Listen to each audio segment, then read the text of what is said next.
శుకమహర్షి వ్యాసుని యొక్క కుమారుడు శుకుడు భాగవతము ప్రారంభం చేసేటప్పుడు నాకు తత్వోపదేశం చెయ్యండి అని అడిగాడు తండ్రిని.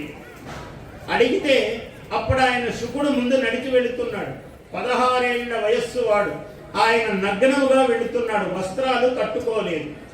కట్టుకోకుండా ఆయనకు ఏమీ బ్రహ్మభావన, ప్రపంచమంతా నేనే అన్న భావన ఉన్నది. ప్రపంచమే నేనై ఉన్నాను, నేను అన్నది వేరే లేదు, పరాత్పర స్వరూపముగా ఉన్నాడు. అందువల్ల ఆయన నడిచిపోతూ ఉంటే శుక శుక శుక అని పిలుస్తున్నాడు తండ్రి. తండ్రి పిలుస్తుంటే వెనక్కి తిరిగి చూడటం లేదు. కారణమేమి? చెట్టులో, ఆకులో, పుట్టలో అన్ని చోట్ల శుక అని ప్రతిధ్వనిస్తున్నది. సర్వం బ్రహ్మమయం జగత్. ఆయనకు ప్రపంచమంతా బ్రహ్మగా భాషిస్తూ ఉన్నది.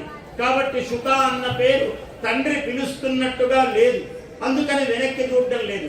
ఈ పేరు అక్కడ ఆకులో, కొమ్మలో, చెట్టులో, పుట్టలో, జింకలో, సింహములో అన్నింటిలో ప్రతిధ్వనిస్తోంది. అందువల్ల ఆయనకు స్పృహ లేదు, ముందుకు వెళ్ళిపోతూ ఉన్నాడు. అక్కడ కొంతమంది దేవతా స్త్రీలు స్నానం చేస్తుంటే హాయిగా వాళ్ళు స్నానం చేస్తూ ఉన్నారు.